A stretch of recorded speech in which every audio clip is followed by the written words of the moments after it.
la movilización del transportador GLUT4 hacia la membrana para que adipocito y músculo comenzaran la producción de glucosa, pero tiene más efectos.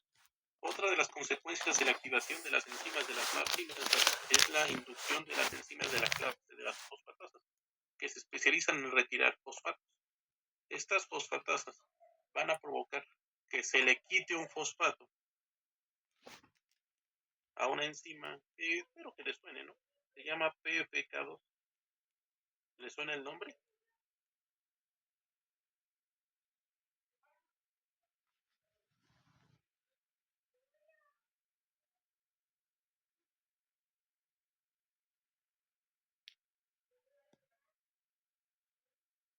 De Que vía regula, perfecto. Entonces, la fosfatasa va a ordenar que se le quite un fosfato a la PFK2 y al retirar el fosfato la enzima se activa. Al activarse la PFK2 se activa la PFK1, ectosinasa, piruvatosinasa. ¿De qué vía estamos hablando? glucólisis. Glucólisis. Vamos a transformar la glucosa que se absorbió con GLUT4 en piruvato mediante 10 reacciones. Este es el segundo efecto derivado de la insulina. La insulina promueve la glucólisis. Por esa razón, yo sé que en el temario del segundo departamental, el temario de bioquímica, nos piden que les hablemos primero de las hormonas. A mí no me gusta. Yo prefiero hablar una por una de las rutas metabólicas para que una vez entendida su regulación, al llegar al tema final lo integremos todo de golpe. Entonces, ya habíamos aprendido que la insulina activaba la glucólisis y también habíamos explicado en su momento cómo. Es porque la insulina promueve que la PFK2 se active y al activarse la PFK2 se forma fructosa 2,6-bisfosfato, ¿no? Que activa PFK1. Si se activa PFK1, se enciende toda la vía. Entonces, el primer efecto derivado de la insulina es la movilización de GLUT4 hacia membrana para absorber glucosa. Y el segundo efecto será la activación de la Glucólisis. Entonces, cuando la insulina se une a su receptor tirosina sinasa de membrana, provoca que las dos partes del receptor se conecten y hagan clic. Al hacer clic, el receptor se autofosforila y empieza a reclutar un montón de enzimas, como IRS, el Gerber y el RAS, que a su vez activan un grupo de enzimas llamadas enzimas de las marcinasas. Esta es una cascada de señalización. La activación de la cascada de señalización trae como consecuencia que se movilice un transportador hacia membrana. ¿Qué transportador es ese? GLUT4. GLUT4, para que adipocito y músculo absorban glucosa. Y se activan enzimas de las fosfatasas que quitan fosfatos para activar la PFK2. El objetivo es activar una vía llamada glucólisis. ¿Vamos bien hasta ahí, chicos?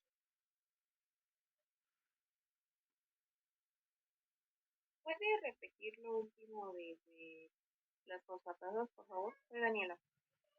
Las fosfatasas quitan un fosfato a la PFK2 y al quitar el fosfato a la PFK2 la enzima se enciende y se activa la glucólisis. De hecho, esto ya lo habíamos estudiado, chicos, solo que de forma más profunda, ¿no? Miren.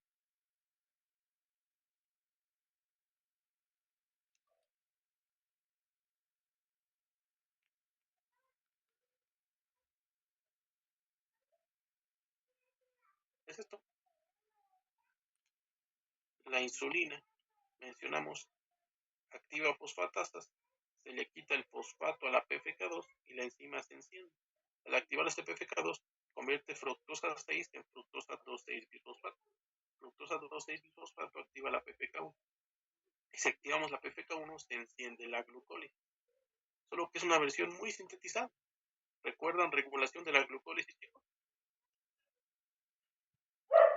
Sí. Muy bien. Entonces, perfecto. ¿Puedo continuar?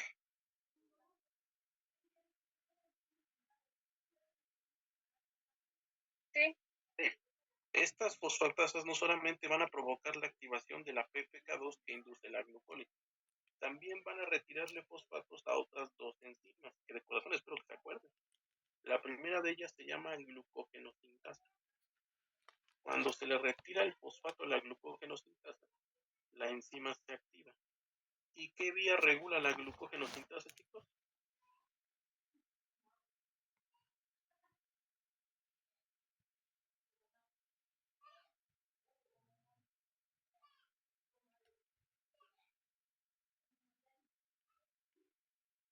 Glucogenogénesis. Así es. Ese es el tercer efecto derivado de la insulina, la activación de la glucógeno génesis. Entonces, vean, todo estaba realmente interconectado. Cuando la insulina se une a su receptor, ¿cómo se llama el receptor de la insulina? Tirosina sinasa. Tirosina sinasa. Las dos partes del receptor se conectan y hacen clic. El receptor sufre una Autofosforilación. Al fosforilarse el mismo, empieza a traer proteínas como IRS, Gerber y RAF, que a su vez activan un grupo de enzimas llamadas martinasas. Esto es una cascada de Señalización. Se activan una tras otra y una tras otra y una tras otra. Y van a provocar tres efectos. El primero de ellos es la movilización del transportador que usan adipocito y músculo para absorber glucosa. Este transportador se llama GLUT4. GLUT4. El segundo efecto es la activación por medio de fosfatasas de dos vías.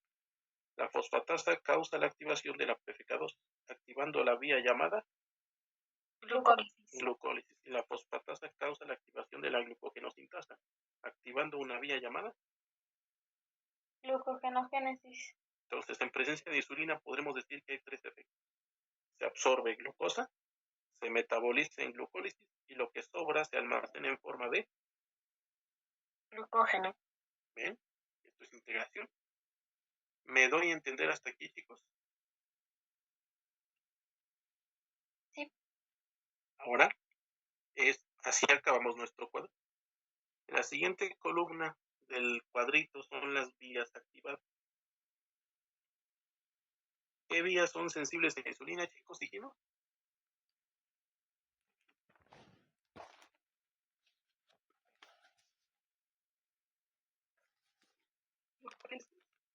Bien, la primera vía activada por insulina es la glucólisis. ¿Y cuál sería la otra vía? Glucógeno. La síntesis de glucógeno, no glucogenogénesis. O glucogénesis, como le quieran decir. Y la última columna serían vías inhibidas. Lógica molecular, chicos. Si estoy activando estas vías, se tiene que estar bloqueando las opuestas. ¿Cuál es la opuesta de glucólisis? Gluconeogénesis. La gluconeogénesis, ¿no? ¿Y cuál es la opuesta de síntesis de glucógeno?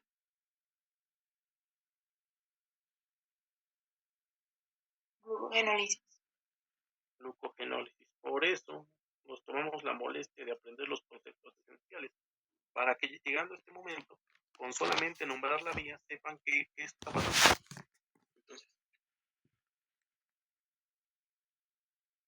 Entonces, lo resumimos de la siguiente manera.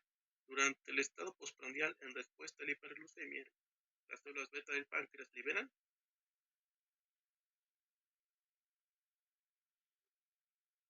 Insulina. A través de su receptor tirosina sinasa. La insulina inicia una vía de señalización mediada por las marcinasas, que trae como consecuencia la absorción de glucosa mediante transportador GLUT4, la activación de la Glucólisis. la activación de la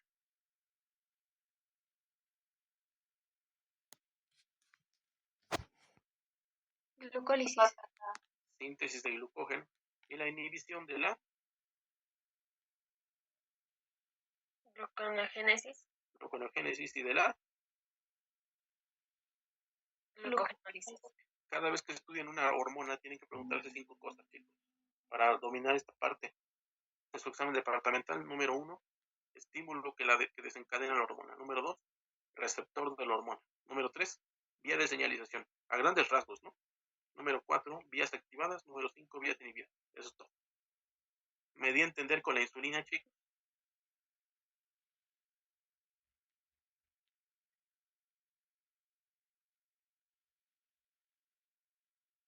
Doc, ¿puede regresar al dibujo de ese del glucagón. Pero si también hablamos de glucagón. Es que arriba dice glucagón. Ah, ok. Ahí está bien. Sí, Doc, gracias. ¿Algo más, chicos? Doctor Sayamayi, ¿me podría repetir lo que había dicho, lo de se absorbe en glucólisis y eso, por favor? ¿Se absorbe en glucólisis? Ah, caray. Sí, o a lo mejor lo anoté mal, pero creo que dijo que se absorbe en glucólisis, se sintetiza en otra vía, pero no me acuerdo cuál era.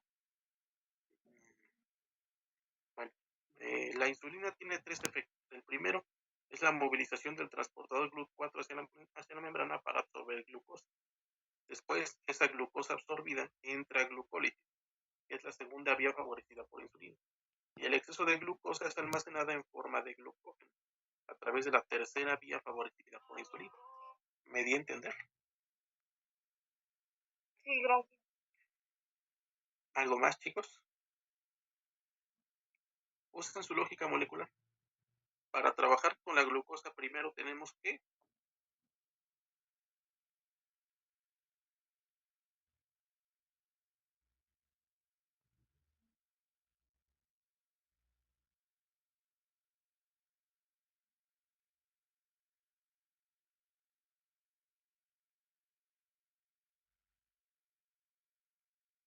¿Meterla a la célula?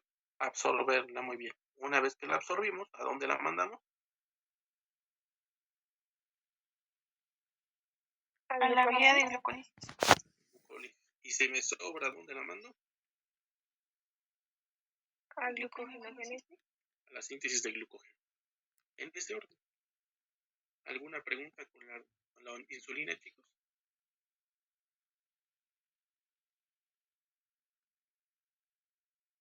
Y todo esto se esconde detrás de la frase: después de comer, liberamos insulina para absorber la glucosa y obtener energía. ¿Otra vez esperaban que estuviera todo esto atrás, chicos? No. ¿Ven? Bioquímica siempre puede ser lo más difícil. Ahora, es momento de que hablemos de lo que nos interesa, chicos. El peor enemigo de México. Y no hablo de Macio Sare. ¿De quién hablo? ¿De la diabetes? Así es. La correlación clínica más importante de este bloque. Es momento de hablar de la diabetes mellitus. ¿Están listos? Sí. Entonces, de entrada, ¿cuántos tipos de diabetes existen? ¿Dos? Unos 12. Y de esos 12 tipos de diabetes, nos importan los más frecuentes en México, ¿no? La diabetes tipo 1 y la diabetes tipo 2. Para este examen departamental nos centraremos en la tipo 2, ¿no? Pero aún así hay que conocer la tipo 1. La diabetes mellitus tipo 1 se debe a un fenómeno de autoinmunidad. Durante el desarrollo embrionario, mediante un factor desconocido, el sistema inmunológico pierde la cabeza, chicos, y empieza a atacar a las células beta del páncreas, hasta que las hace pedazos. Si el sistema inmune destruye las células beta del páncreas con radicales libres, todo lo que aprendimos en las clases anteriores, ¿qué no podrá hacer el paciente?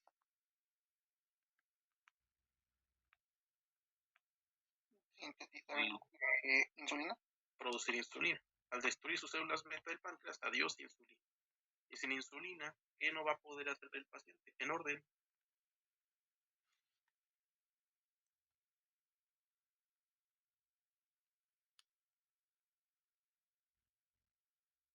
No va a poder mover el transportador GLUT4 a la membrana.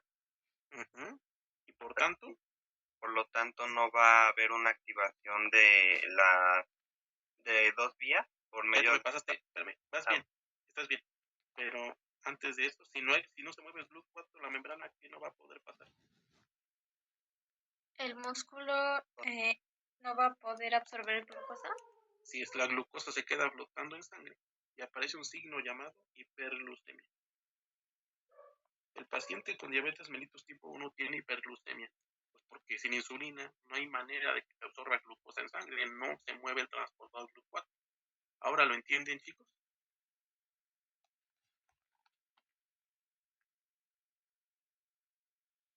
Sí. En el diabético tipo 2 no hay un fenómeno de autoinmunidad. Se presenta un evento que los médicos llaman resistencia a la insulina. ¿Qué es la resistencia a la insulina? Entonces, siendo 2024, se desconoce el por qué se produce el ataque autoinmune contra las células beta del páncreas durante el desarrollo embrionario o tras el nacimiento. El diabético tipo 1 presenta hiperglucemia a los pocos años de vida. Es un diagnóstico muy temprano. En cambio, el diabético tipo 2 se diagnostica a partir de los 40 años más o menos. Y se presenta un fenómeno llamado resistencia a la insulina. ¿Qué es resistencia a la insulina? Verán, los médicos somos muy elegantes al hablar. Inclusive mostramos la elegancia al momento de demostrar nuestra ignorancia. ¿Qué es resistencia a la insulina? Resistencia a la insulina es un concepto que se creó y que básicamente significa algo salió mal en la vía de señalización de la insulina. ¿Qué fue? No sé. Hay que postular que podría estar alterado el receptor. Si el receptor está dañado, ¿podrá activarse con insulina? No. Nada de esto pasa. ¿Se moverá GLUT4 a la membrana? No. No se absorbe glucosa, se queda afuera e hiperglucemia como resultado. ¿Tiene sentido para ustedes? Sí. Hay quien dice, no, el receptor está bien. El problema son las proteínas de la familia KIR. Si esas proteínas están dañadas, no funcionan. Por lo tanto, ¿habrá vía de señalización? No. No, mismo resultado. No se va a GLUT4 a la membrana, no absorbo glucosa. Pero hay quien dice, eres un demente. El problema es la vía de señalización de RAS y MAP sinasas. Si no funciona alguna de las MAP sinasas, no llego al resultado final. Imaginen que no funciona la MAP sinasa número 14. Recuerden que es un efecto en dominó. Si ustedes quitan una ficha de la cascada de dominó, ¿se seguirán cayendo las demás? No. No. Entonces, alterar alguno de los miembros de las MAP sinasas podría bloquear los efectos finales. Hay quien dice, no, ustedes son unos safios. La verdadera causa está en el citoesqueleto. Si el citoesqueleto no mueve al GLUT4 a la membrana, no se absorbe glucosa. Y aquí dice, no, deben ser problemas con la activación de las enzimas reguladoras de la glucólisis y la síntesis de glucógeno. Si fallan, por más que absorbas glucosa, no se aprovechará bien. Por lo tanto, va a llegar un punto en donde haya tanta glucosa que no se siga absorbiendo más. Se concentra en sangre y tenemos hiperglucemia. ¿Lo entienden, chicos? Resistencia a la insulina es un concepto que dice que algo salió mal en la vía de señalización. ¿Sabemos que salió mal? No. No. Podrían ser tantas cosas. O quizás son todas al mismo tiempo. O quizás ninguna. Quizás es un factor que todavía no es identificado. Siendo 2024 y un premio Nobel esperando para cualquier persona que encuentre la causa de los dos tipos de diabetes.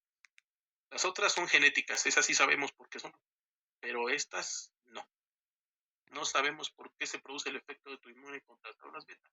Ni sabemos qué salió mal en la vía de señalización a la insulina. Y aquí viene la cruel verdad. Si no sabemos qué salió mal, ¿se puede arreglar? No.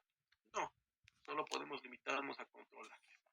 Entonces, resistencia a la insulina es un término elegante que significa está alterada la vía de señalización.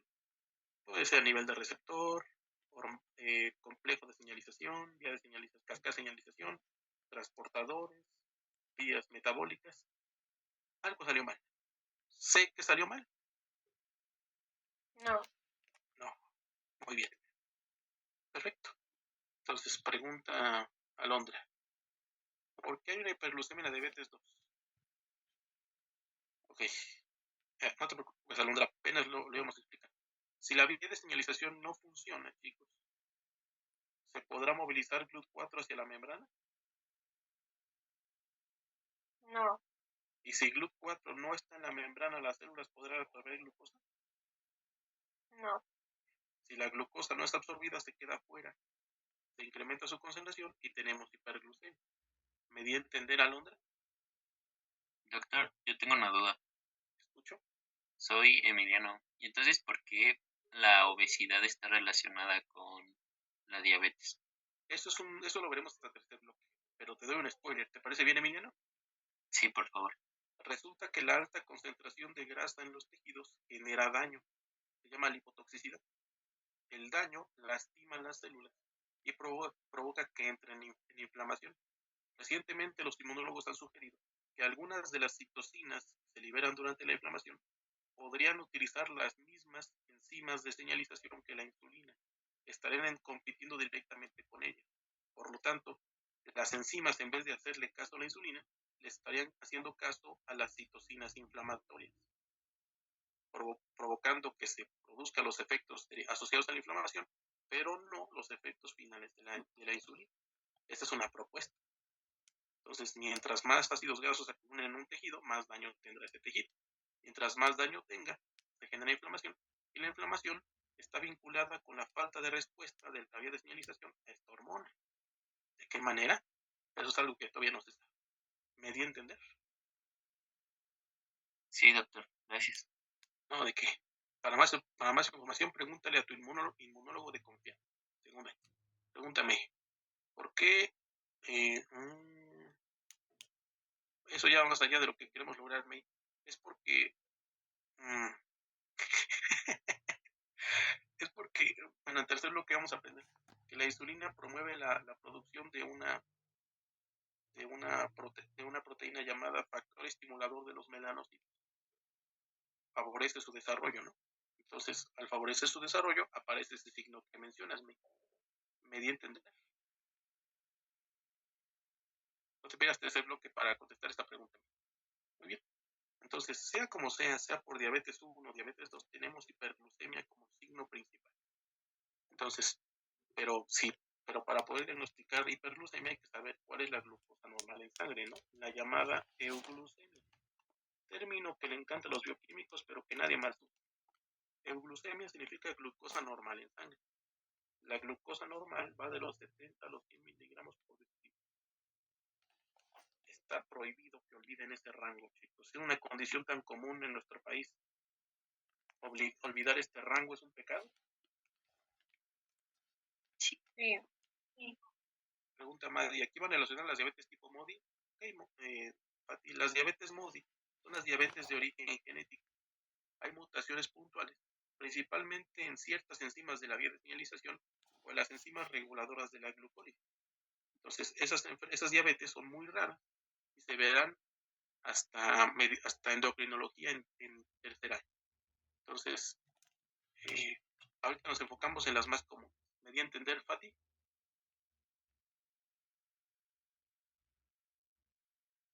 Muy bien. Entonces, pregunta clara. ¿Una persona con resistencia a la insulina puede no presentar hiperglucemia? No, cara. A menos de que esa persona no haya comido.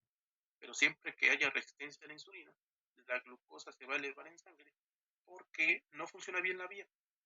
No se mueve el GLUT4 a la membrana y no se puede absorber. Resistencia a la insulina siempre va ligada a hiperglucemia clara, a menos de que el paciente no haya comido nada. ¿Me di a entender? Okay. Entonces, la concentración normal de glucosa en sangre va de los 70 a los 100 miligramos por decilitro. ¿Prometen tatuarse este rango en lugar del nombre de su novio que quién sabe qué será después? Sí. Muy bien. Entonces, ¿cuál será el cuadro clínico que presente el paciente? Bueno, el cuadro clínico es uno de los más famosos hasta en la cultura popular, ¿no? Les dicen sus profesores, son las 3P. ¿Cuáles son las 3Ps? Poliuria, polifagia y era el peso, ¿no? Algo así. Polidipsia. Bueno, el peso sería una buena P nueva, ¿no? Muy bien. Entonces, pero hay que explicar por qué. El primer signo de la diabetes es la poliuria.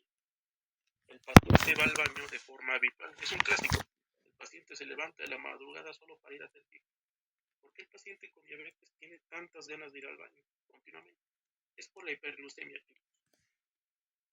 Conforme la glucosa se eleva en sangre, se presenta un signo llamado glucosuria. Les hace pensar el término uria. Orina. Si la glucosa comienza a elevarse mucho, va a empezar a aparecer en la orina. Resulta que el riñón tiene cierta capacidad de absorber glucosa. ¿Cuál es el transportador que usa el riñón para absorber glucosa, chicos? ¿Alguien lo recuerda?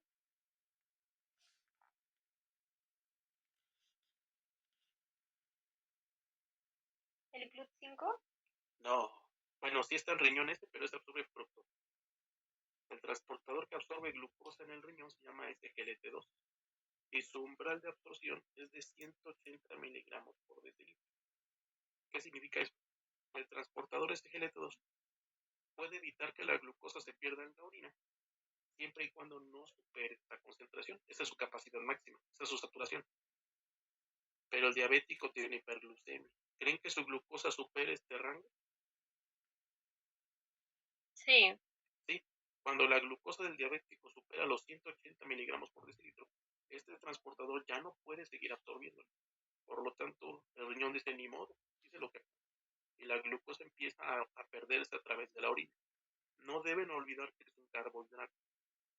Y por su naturaleza, que le encanta traer a los azúcares chicos. Agua. Entonces, al perderse la glucosa a través de la orina, va a empezar a traer grandes cantidades de agua y el paciente va a orinar en exceso. Eso es lo que explica la poliuria.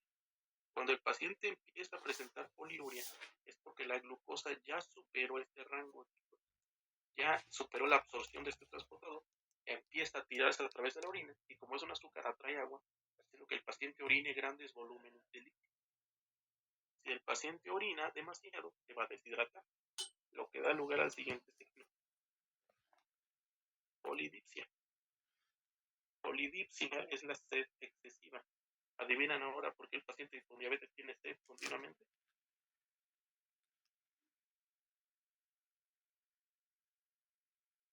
Sí. ¿No me quieren decir? Porque se deshidrata. Porque se deshidrata. Como el paciente está orinando a cada rato, se deshidrata y tiene sed. Es otro clásico.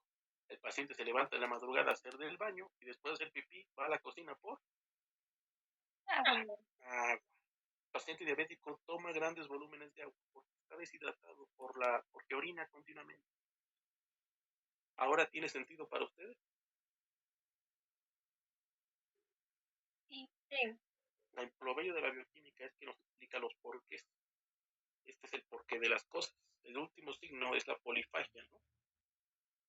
Yo sé que con sus poderes etimológicos adivinan qué es esto. ¿Qué es esto? ¿Fatiga? No. Eso sería astenia y adina. Tiene mucha hambre, ¿no? ¿Mucha hambre? Tiene mucha hambre. El paciente con diabetes siempre tiene hambre, chicos.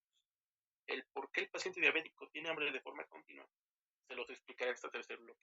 Tiene que ver con la hormona que induce saciedad, llamada leptina, y que su actividad depende de la insulina. Entonces, antes se creía que la polifagia era porque, pues, como no absorbía glucosa en los tejidos, como no absorbían glucosa, el paciente se sentía débil. Y al sentirse débil tenía hambre. Ahora se sabe que no va por ahí. Ahora se sabe que en realidad es porque la resistencia a la insulina interfiere con la hormona que regula la saciedad. Pero eso lo veremos hasta el tercer bloque, ¿eh? ¡Qué emoción! Entonces, aquí están las 3 P's de la diabetes. El paciente presenta poliuria.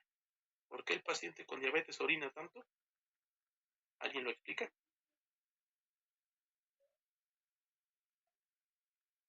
Porque los niveles de glucosa que puede tener el riñón sobrepasaron 180 gramos por decilitro. Entonces el riñón empieza a eliminar la glucosa por la orina, pero la glucosa atrae agua. Entonces por eso orina mucho. Maravilloso. ¿Alguien puede explicar qué es la polidipsia? ¿Por qué aparece? Yo, porque cuando va al baño se deshidrata, entonces toma mucha agua. Así es. Y la polifagia siempre tiene hambre, siempre está comiendo, pero esto tiene que ver porque la resistencia a la insulina altera la hormona de la saciedad llamada leptina, ¿no? Esto no se los van a preguntar este bloque, pero lo veremos hasta el tercero, ¿no? Entonces, muy bien. Qué emoción. ¿No les gustaría aprender cómo se regula el apetito, chicos? Sí. Eso y más nos espera en el tercer bloque, porque la bioquímica es muy divertida. Muy bien. Ahora, la hiperglucemia va a traer como consecuencia la aparición de complicaciones. Todas las complicaciones que sufre el diabético es por la glucosa elevada en sangre. Entonces, estas complicaciones se pueden dividir en dos grandes grupos. Complicaciones agudas, que aparecen de forma súbita, ¿no? Aquí tendríamos el coma hiperglucémico.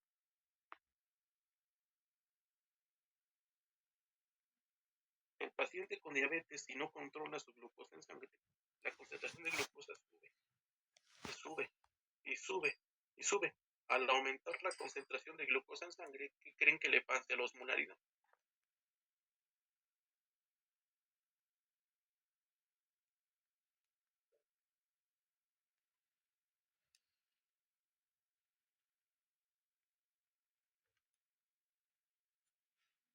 A ver, ¿cuál es la osmolaridad normal en sangre?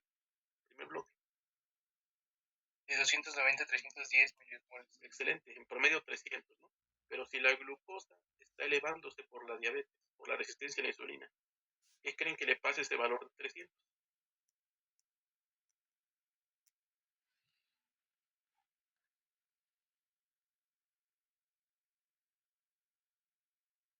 Pues aumenta. Aumenta. Por culpa de la hiperglucemia, la osmolaridad de la sangre se eleva muchísimo. Ahora acuérdese del efecto de ósmosis. Cuando la osmolaridad aumenta, el agua siempre se mueve desde donde hay menos hacia donde hay más. Por lo tanto, el agua que está en el citosol de las neuronas empieza a salirse, se mueve hacia la sangre, porque la osmolaridad de la sangre es muy alta. Como resultado, se produce un fenómeno que apenas en el primer bloque y que se llama Parálisis. ese es cuando se les mete el agua. Este es al revés. El agua se está saliendo de las células. ¿Cómo se les dice eso? ¿Se creen? Crenación. Crenación. Las neuronas sufren crenación porque todo su líquido abandona el citosol porque se está moviendo hacia la sangre debido a que la osmolaridad de la sangre es muy alta por la hiperglucemia. Conforme las neuronas se crenan, el paciente pierde la conciencia y entra en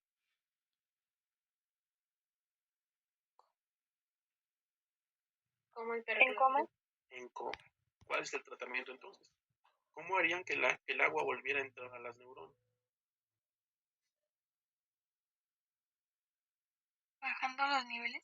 Bajando la glucosa. Si ustedes bajan la glucosa, la osmolaridad disminuye. Si la osmolaridad regresa al valor original, el agua se regresa al citosol de las neuronas y el paciente se despierta. ¿Qué voy a administrar para que la glucosa baje, chicos? Insulina. Insulina. La otra complicación asociada a la diabetes mellitus es la llamada cetoacidosis. Esto de nueva cuenta se verá hasta tercer bloque, no se preocupen. El diabético forma unas sustancias llamadas cuerpos cetónicos que hacen que el pH se vuelva ácido, ¿no? Y alteran pues la conciencia. Dentro de las complicaciones crónicas, estas son las que nos interesan el día de hoy, todas están asociadas al fenómeno de hiperglucemia. ¿Vieron? Cuando la glucosa está muy elevada en sangre, se produce un evento llamado glicación proteica. Cuando la glucosa está muy alta en la sangre, de forma espontánea se empieza a pegar a las proteínas. Si la glucosa se pega a las proteínas, altera su forma. Y por el primer bloque, saben, que si una proteína pierde su forma, también pierde la función. La glicación es muy problemática, porque conforme la glucosa se le pega espontáneamente a las proteínas, altera su función. Eso afecta a muchos niveles. Es la responsable de la inmunosupresión que presenta el paciente con diabetes. Por culpa de la glicación, muchas proteínas del sistema inmunológico no funcionan correctamente, lo que hace muy vulnerable al diabético a infección. Escucharon seguramente en esta pandemia que los que se complicaban más frecuentemente por COVID, ¿quiénes eran, chicos? Los diabéticos. Porque su sistema inmune no funciona correctamente. También tienen alteraciones de la sensibilidad. Cuando los axones nerviosos son cubiertos por glucosa, no transmiten la electricidad correctamente. El paciente tiene alteraciones en la sensibilidad del dolor principalmente. El paciente diabético ya no siente. Presentan un fenómeno llamado neuropatía. El diabético les refiere, doctores, que es como si me hubieran puesto un guante en mis manos. Como que siento menos. ¿Están de acuerdo? Ya están en disección, supongo, ¿no? No. Sí. ¿Están de acuerdo que cuando se colocan sus guantes su sensibilidad disminuye? Sí. Es lo que reporta el diabético. Siento como si tuviera guantes todo el día. No percibo el tacto como siempre. Y cuando pasa el miembro inferior, no perciben el dolor tampoco. Mezclen inmunosupresión con pérdida de la sensibilidad y obtendrán la explicación al llamado pie diabético. ¿Han oído hablar de él? Sí. Imaginen un paciente con diabetes que no controla su glucosa en sangre. Lleva años con la glucosa elevada. Va caminando por el campo y de repente pisa un clavo. Al pisar el clavo, como tiene alterada su sensibilidad, ¿lo sintió? No. No, entonces sigue caminando. La herida se abrió. Las bacterias ingresan a la herida. Deberían ser contenidas por el sistema inmune, pero por la inmunosupresión, ¿eso pasará, chicos? No. No. Recuerden que la glucosa elevada altera las proteínas del sistema inmune. El paciente diabético está inmunosuprimido, su sistema inmune no responde bien. Como resultado, no combate las infecciones. Las bacterias empiezan a colonizar la herida, generan gangrena, necrosis y diabetes. El paciente se da cuenta cuando de repente al quitarse el calzado, nota que huele podrido, chicos, huele a muerto. Se revisa el pie y está negro. Va corriendo al hospital. ¿Hay algo que hacer? Cortarlo. Pues no, ya no hay nada que hacer. ¿Están de acuerdo que está negro o necrótico? ¿Esto ya valió? Sí. Hay que amputar. Y el paciente piensa, bueno, pues me puso negro mi dedito gordo, ¿no? Me van a quitar el dedito nada más, ¿no? Hay que apuntar desde más arriba, chicos, porque no sabemos hasta dónde están extendidas las bacterias. Si ustedes no amputan completamente el territorio bacteriano, se van a seguir diseminando y matarán al paciente en las próximas horas. Entonces, hay que amputar pues todo el pie, hasta el tobillo o hasta rodilla, dependiendo de la situación. Hay una clasificación llamada de clasificación de Wagner, que les dice cómo decidir con respecto al pie diabético, ¿no? Bueno, eso ahorita no nos interesa. Entonces, pregunta Dani, ¿qué es inmunosupresión? Cuando el sistema inmune no funciona correctamente. En este caso, por la glicación de sus proteínas. La asociación de forma espontánea a glucosa por su elevada concentración en sangre. Pregunta May, ¿puede repetir las complicaciones? Se me fue el internet. Ok, May, vas a tener que decirme cuál es tu sabor de Boing favorito.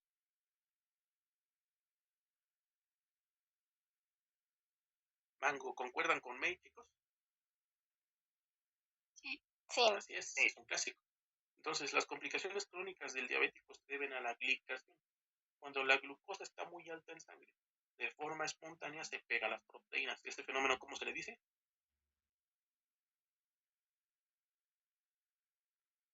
Glicación. Glicación. Cuando la glucosa se pega espontáneamente a las proteínas, altera su funcionamiento. Al alterar la función de las proteínas del sistema inmune, este no funciona bien, inmunosupresión. Al alterar las proteínas de la conductividad nerviosa, no funciona bien, pérdida de la sensibilidad. Combinados, tenemos un pie diabético. Cada vez que el paciente se haga una herida en el pie, no la va a sentir y además será colonizada por bacterias que no podrá contener con su sistema inmune porque no funciona bien. Las bacterias proliferan, necrosan la zona y hay que amputar. ¿Me di a entender, May?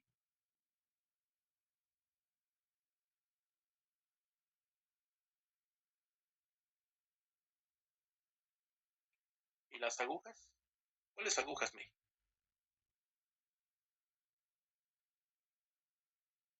Las complicaciones agudas se deben también al exceso de glucosa en sangre. Si la glucosa está muy alta en sangre, eleva la osmolaridad. Al elevar la osmolaridad, hace que las neuronas se deshidraten porque pierden todo su volumen por la ósmosis, ¿no? Y el paciente trancó. La cetoacidosis es un tipo de acidosis metabólica que se debe a la formación de un compuesto llamado cuerpos cetónicos en el diabético, pero esta se verá hasta tercer bloque. No ahondamos mucho en ella hoy. ¿Me di a entender, May? Muy bien. Pregunta Dani. ¿Por qué es más común el pie en otra parte del cuerpo? Excelente pregunta, Dani. Es por la mala circulación. El miembro inferior no tiene la mejor circulación de todas. No recibe mucho oxígeno. Entonces combina una mala circulación con una falla en el sistema inmune, con alteración de la sensibilidad y tienes el medio perfecto para que las bacterias crezcan. Las bacterias que producen necrosis se desarrollan en un ambiente sin oxígeno. Como el miembro inferior tiene una mala circulación, le llega menos oxígeno. Entonces, todo se presenta para que ocurra la necrosis ahí. ¿Me di a entender, Dani?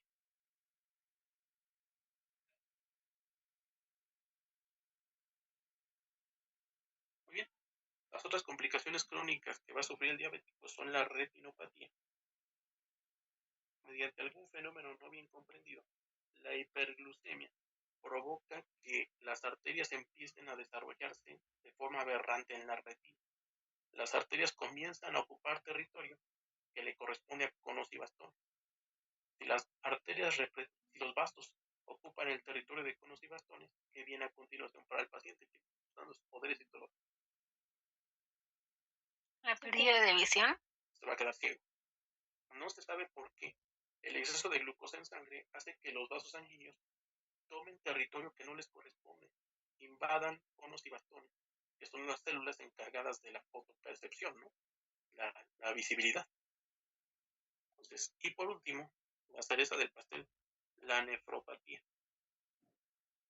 Otra vez, de forma no bien comprendida, el exceso de glucosa interfiere con el funcionamiento renal.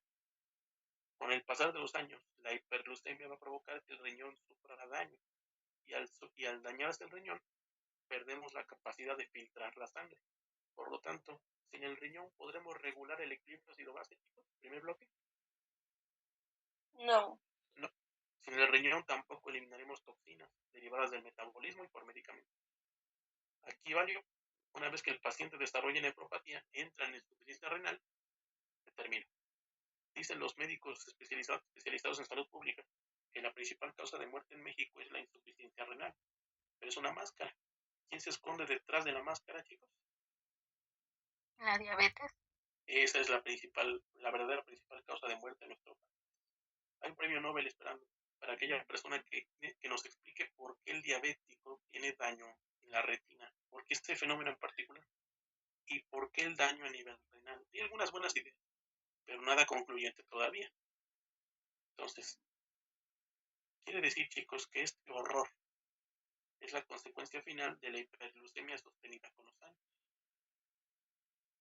Pero, ¿puedo evitar que el paciente llegue aquí?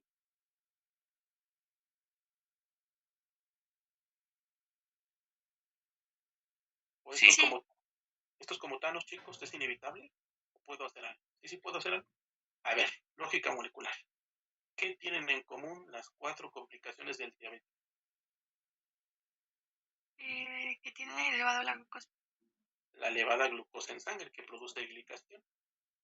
¿Cómo evito esto entonces? ¿Con la insulina? Manteniendo la glucosa lo más bajo que se puede. Siempre y cuando el paciente tome su tratamiento y su glucosa baje, ¿desarrollará esta pesadilla, chicos? No. No. El diabético morirá, porque todos morimos, ¿no? Pero no morirá de las complicaciones agudas ni crónicas de la resistencia a la insulina, de la hiperglucemia. Esa es la importancia de un buen apego al tratamiento. Siempre le digo a mis alumnos, chicos, hay una gran verdad en este mundo.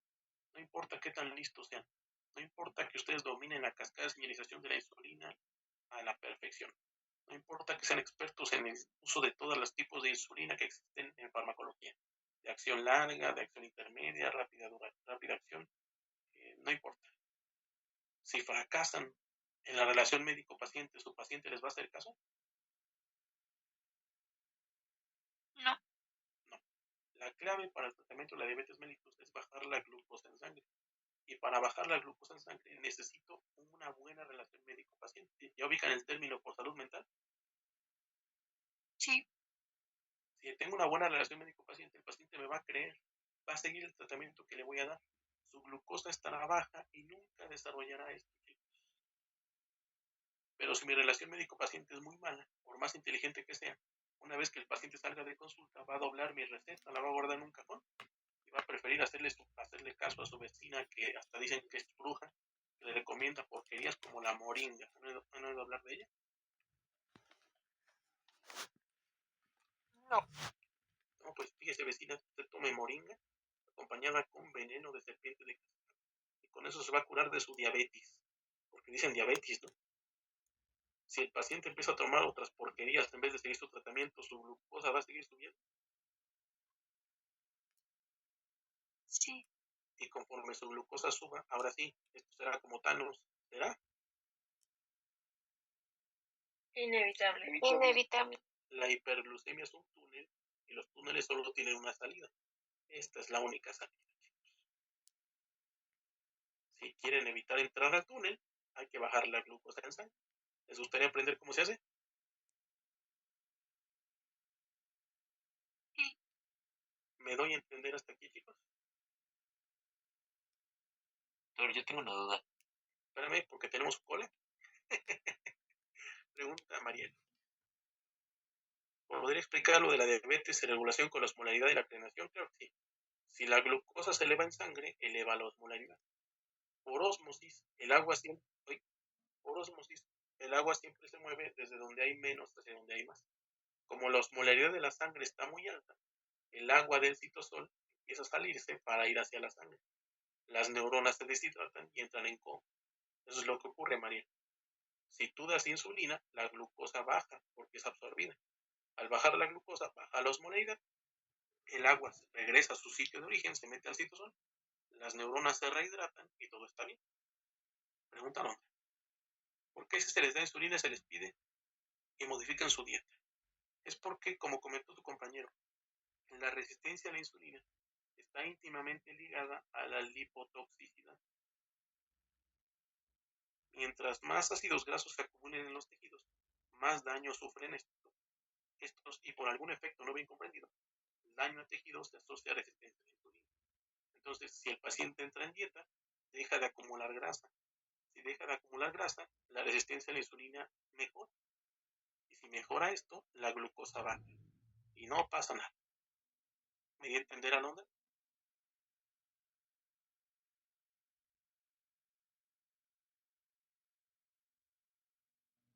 Perfecto. Pregunta Fer. También una planta que se llama planta de insulina. Me lleva la que me trajo. A ver.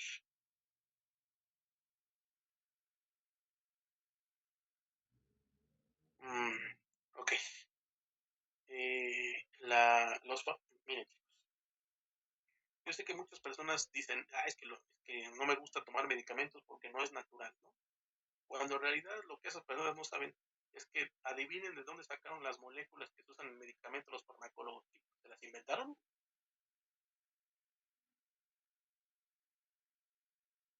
No. No, vienen de la naturaleza. Vienen de hongos, de plantas y de bacterias. Solo fueron purificadas, aisladas. Las virtudes de la farmacología es que me aislaron el compuesto que, en este caso, que reduce la glucosa en sangre, lo purificaron y me lo dan. Lo estudiaron para describir todos sus efectos benéficos y efectos adversos. Los conocen. Si los efectos benéficos superan los adversos, se libera al mercado. Si no, nunca se saca a la población. ¿Cuál es el problema de la herbolaria? No dudamos que la planta, por ejemplo, la que nos pone su compañera, la planta que muestra su compañera tendrá alguna molécula que reduce la glucosa en sangre. Probable que sea así.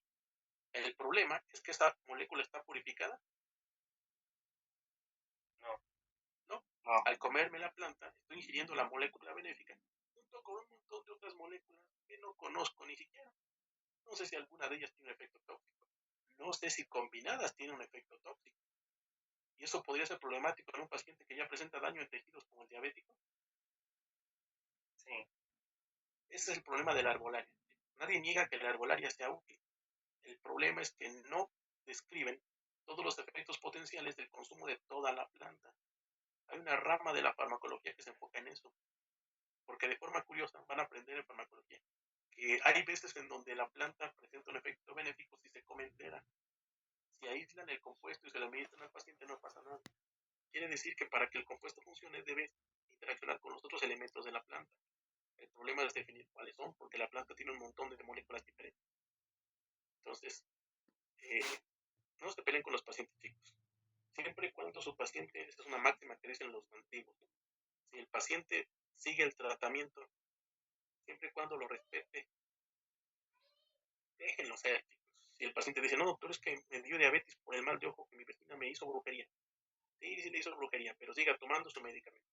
Oiga, es que me recomendaron que la miel de abeja africana es buena para la diabetes. Sí, tómese su miel, pero siga su tratamiento. ¿Me doy a entender, chicos? Doctor, Sí. una pregunta. ¿Y entonces qué relación tiene cuando así he escuchado a la mayoría de las personas que dicen que si te asustas o algo así y tomas agua te da diabetes? Excelente pregunta. ¿Te parece que te la responda cuando lleguemos a adrenalina? Ok, sí, gracias. Muy bien. Entonces, ahora vamos a hablar del tratamiento. ¿Les parece bien, chicos? Tenía una duda. Dime, ¿qué pasó? Mi duda era de por qué en la hiperglucemia otro de las características es que como el paciente tiene aliento como afrutado o de sidra de manzana, ¿también tiene que ver con la glucosuria? No, ahí tiene que ver con los cuerpos cetónicos. El diabético mal compensado genera unas sustancias llamadas cuerpos cetónicos, que tienen ese aroma a fruta podrida, y que al acumularse generan acidosis metabólica. Pero esta complicación la veremos hasta tercer bloque. ¿Prometes aguantar la emoción? Sí, doctor. Te prometo que te lo explicaré, pero cuando llegue su momento. Muy bien. ¿Puedo continuar, chicos? Sí, doc. Pero ya alcanzamos otra hora de clase. Ya saben que el tiempo vuela cuando uno se divierte. ¿Están de acuerdo que no hay nada más divertido que estudiar bioquímica en un puente? Sí. Perfecto. Tomemos un descanso y volvemos. ¿Les parece bien?